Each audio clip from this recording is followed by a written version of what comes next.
The Brooklyn Nets have been a franchise in much need of a franchise player.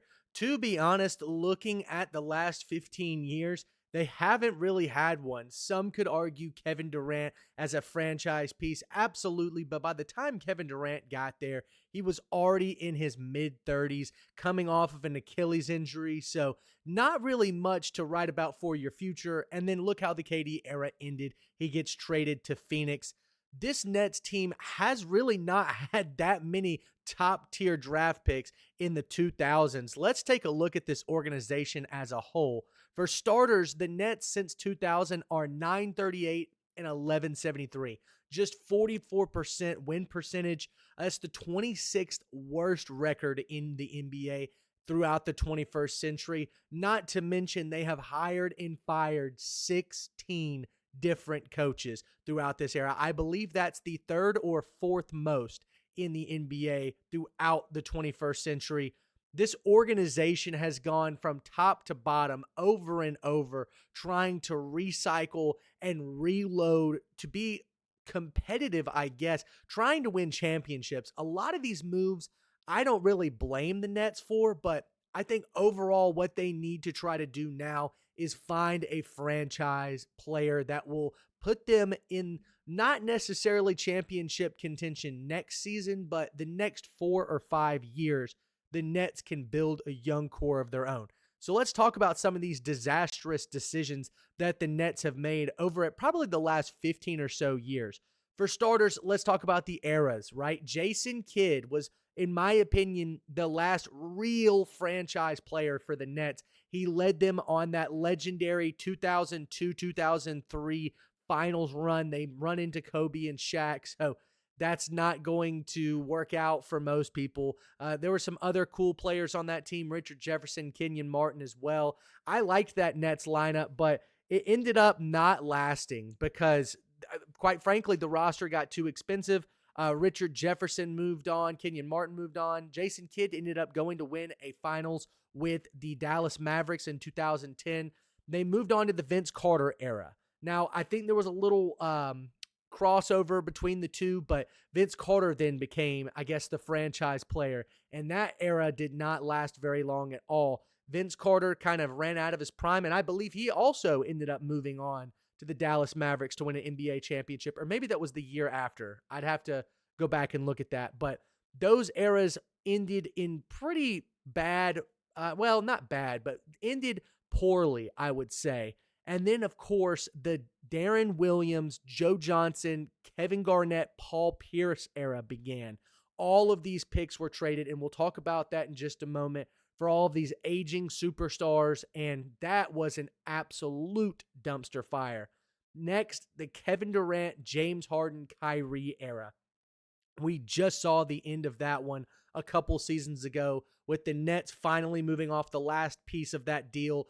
Kevin Durant gets traded to the Suns, and we'll talk about that as well. So let's first talk about the series of trades that began in the early 2010s that just ended up being disaster for the Nets. And I want to talk about the picks that they ended up giving up because there were a ton of franchise type players that could have been had in some of these drafts. So for starters, I'm going to simplify these trades, by the way. There are a couple of, second round picks and or role players that get tossed in a lot of these trades.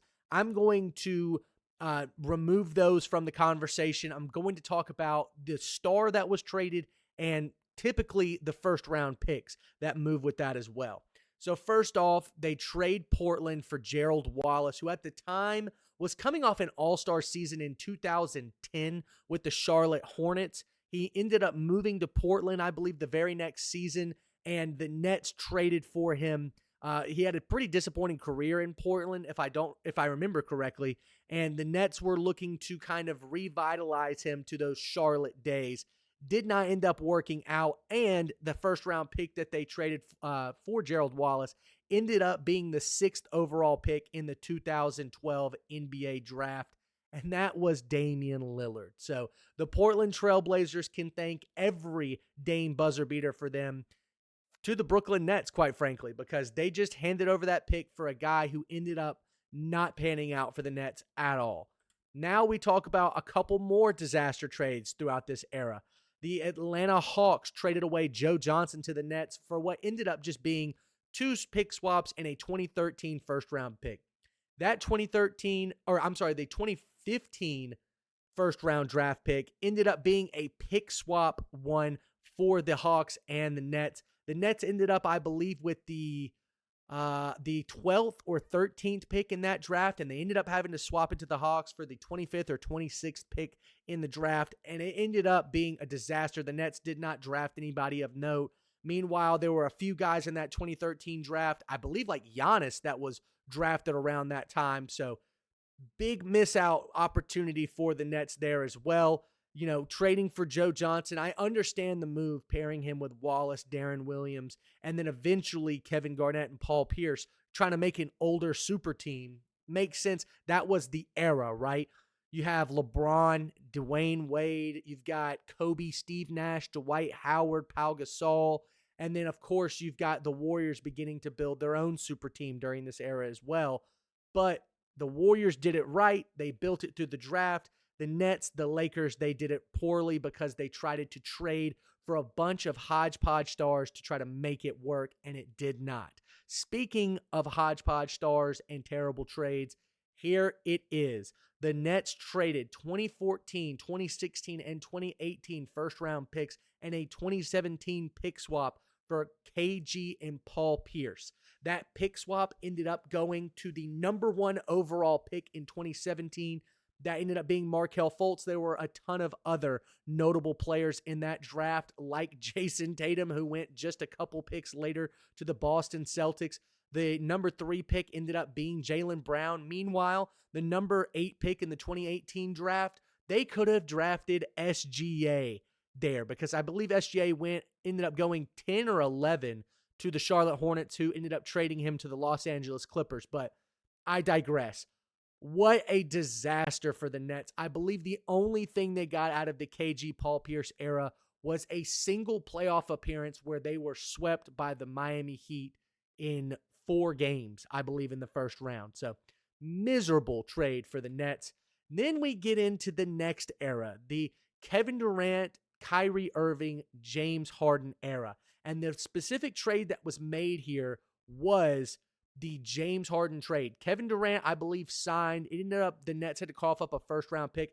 I won't call that a disaster trade at all. KD ended up playing a good amount for the Nets, and they could have made a finals run if not for Kevin Durant's toe being on the line in that series versus the Milwaukee Bucks in 2021. So I won't discredit them for that. But this trade for James Harden, Houston got 3 first-round picks. One of those notably ended up being Reed Shepherd, who's having a breakout year now. They also gave up Jarrett Allen in that deal. I think it was like a 4-team trade, and Jarrett Allen ends up going to the Cleveland Cavaliers. And now, in my opinion, he's a top 5 center in the league. So what a horrific time to be a Nets fan in the 2020s after all of these terrible, terrible trades. But in 2023 now, we see that they flipped the script, trading Kevin Durant for Mikal Bridges, Cam Johnson, and 4 first-round picks to the Phoenix Suns.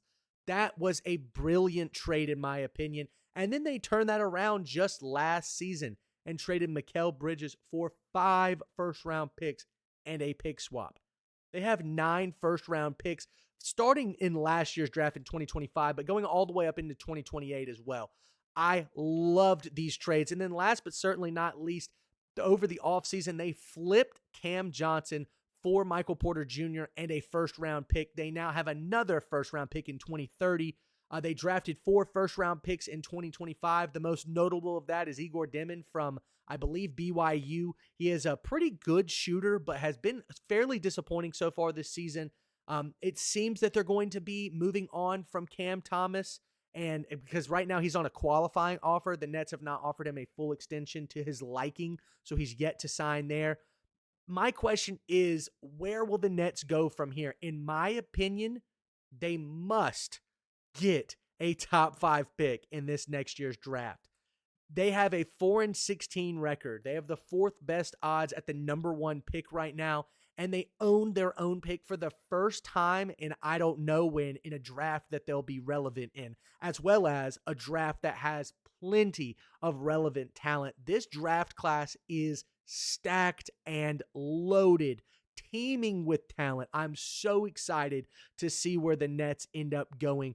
In my opinion, this roster has not been built for much of anything yet, and it's because they're waiting to find their franchise player. In my opinion, that franchise player can absolutely be found in the 2026 class, and there are some young guys on this team that I would love to build around. However, there's going to be an issue with that. The Nets have been known for trading away these opportunities over and over and over again. They haven't been doing that over the last couple of seasons. But going back to this slide here, the last question that I pose here is, can Sean Marks last? He has been the GM since 2016, I believe, and he has seen a lot of different eras, and he's seen a lot of different losing rosters. Will the ownership group be happy with yet another full tank from the Brooklyn Nets? I believe that they will, because they'll have that top 5 pick, but at the same time, do they want Sean Marks to continue being the GM to build this roster? Because as we've seen over almost a decade of sample size, he's yet to be able to build a perennial playoff contending team. That's the big issue now for the Brooklyn Nets. So that's all I have to say about it for now. I think the Nets are in a good position for the future, but let me know what you think of where the Nets are sitting right now. Should they continue to full tank, or do you guys think they should try to trade some of these first round picks that they have for some star players? Because I will say this as well. They have a ton of cap space going forward into the future, and that is the exact blueprint that the Nets set up after the KG Paul Pierce era. They set up for a ton of cap space and were able to immediately sign Kevin Durant, Kyrie, and trade for James Harden. It's definitely a possibility, but the super team era, in my opinion, is dead. You see SGA and the OKC Thunder building through the draft. The Timberwolves have built through the draft.